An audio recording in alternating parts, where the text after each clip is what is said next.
So hello class 10, welcome to R K home tuition. আশা করছি তোমরা সবাই ভালো আছো। তোমাদের তো আর কিছুদিন পরে শুরু হচ্ছে প্রথম পর্যায়ক্রমিক মূল্যায়ন অর্থাৎ ফার্স্ট ইউনিট টেস্ট 2026।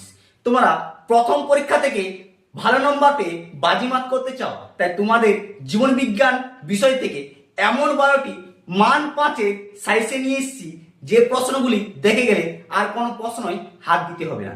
এই প্রশ্নগুলি করে যাওয়ার 100% গ্যারান্টি থাকবে, সেই প্রশ্নগুলি তোমাদের পরীক্ষায় হুবহু মিলে যাবে।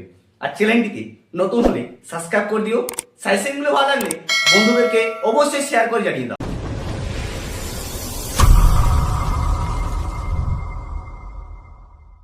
দেখো মাধ্যমিক স্টুডেন্ট, তোমাদের জীবন বিজ্ঞানে যে সাজেশনগুলো এনেছি সেই সাজেশনগুলো কিন্তু মোস্ট ইম্পর্টেন্ট। ঠিক আছে, এই প্রশ্নগুলি তোমরা করে যাও, চোখ বন্ধ করে তোমার সব কমন পাবে। কারণ এখানে তোমাদের এমন কিছু বাছাই করা সাজেশন আছে যে সাজেশনগুলি প্রায় প্রতিটা স্কুলে এই প্রশ্নগুলিতে প্রতিটা ভালো করে দেখে নাও।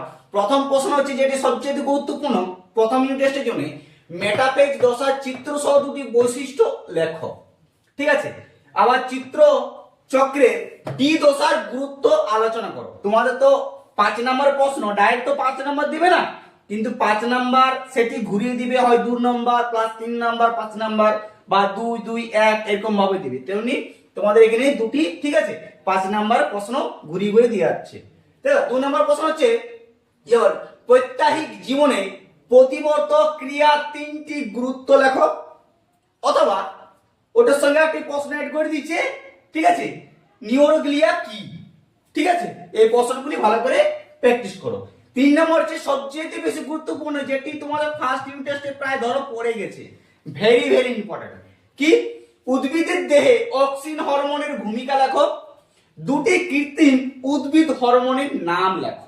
ঠিক আছে, 4 নম্বর প্রশ্ন হচ্ছে লঘিম মস্তিষ্কের অবস্থান ও কাজ লিখো, অথবা প্রশ্নটি এটিও তোমাদের পুরো দিয়ে দিতে পারে যে মাছের গমন মায়োটন পেশির ভূমিকা উল্লেখ করো।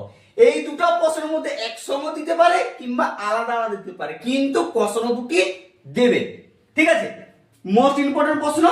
আর যেটি তোমাদের পড়তে চলেছে বা পড়ে গেছে অলরেডি তোমাদের ধরো পরীক্ষায়, সেটি হচ্ছে একটি আদর্শ নিউরনের পরিচ্ছিন্ন চিত্র অঙ্কন করো। ঠিক আছে, চিত্রটি অঙ্কন করতে বলবে, তার সঙ্গে তোমাদের 4টি নাম লিখতে বলবে নিউরন। ঠিক আছে, ভালো করে মনে রেখো।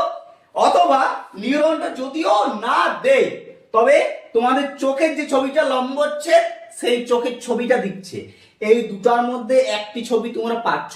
যেমন মাধ্যমিক 2026 যারা এবছর দিল তাদেরকে বলেছিলাম যে নিউরনের ছবিটি পড়ে গেছে। তেমনি তোমাদের যতগুলি সাজেশন দিচ্ছি প্রতিটা সাজেশন মিলবে, 100% গ্যারান্টি। আর হ্যাঁ, এতক্ষণ ধরে যে তোমরা সব সাজেশন দেখছো, চ্যানেলটিতে যদি নতুন হয়ে থাকো সাবস্ক্রাইব করতে কিন্তু ভুলো না। দেখো 7 নম্বর প্রশ্নটি, যেটি তোমাদের সবচেয়ে বেশি গুরুত্বপূর্ণ, ডিএনএ ও আরএনএ এর 3টি পার্থক্য লেখো। ঠিক আছে, অথবা তার সঙ্গে অ্যাড করে দিতে পারে বিনাইন টিউমার বলতে কি বোঝো। ঠিক আছে, এই প্রশ্নটি মোস্ট ইম্পর্টেন্ট প্রশ্ন, তোমরা ভালো করে প্র্যাকটিস করতে পারো, প্রথম ইউনিট টেস্টে আসার জন্য অনেক চান্স আছে। ঠিক আছে, 8 নম্বর প্রশ্ন হচ্ছে যেটি তোমাদের প্রায় স্কুলে বা প্রতিটা কোশ্চেন পেপারে দিয়ে থাকে, সেটি হচ্ছে ডায়াবেটিস মিলিটাস ও ডায়াবেটিস ইনপিসিটাস কি। ঠিক আছে, অথবা টাইপ 1 বা টাইপ 2 ডায়াবেটিসের পার্থক্য দিয়ে দিতে পারে। ঠিক আছে, প্রশ্নগুলি ভালো করে দেখবে, একটু চেঞ্জ করে বা উলটপালট করে তোমাদের দিতে পারে। ঠিক আছে, 9 নম্বর প্রশ্ন হচ্ছে সবচেয়ে গুরুত্বপূর্ণ, যেটা জীব বৈচিত্র্যের 3টি তাৎপর্য লেখো বা গুরুত্ব আলোচনা করো বা বৈশিষ্ট্য মোট কথা দিবে। ঠিক আছে, মানুষের জনসংখ্যা অতি বৃদ্ধির ফলে জীব বৈচিত্র্যের ক্ষতি হয় এমন দুটি উদাহরণ দাও। ঠিক আছে, এই প্রশ্নটি মোস্ট ইম্পর্টেন্ট প্রশ্ন, ভালো করে প্র্যাকটিস করে যাও। ঠিক আছে, এই যে তোমাদের 12টি প্রশ্ন আজকে তোমাদের দেখিয়ে দিব, এই প্রশ্নগুলি ভালো করে প্র্যাকটিস করো, আর কোনো প্রশ্নই তোমাদের করতে হবে না। 5 নম্বরের 12টির মধ্যে তোমরা প্রতিটি প্রশ্ন কম পেয়ে যাবে।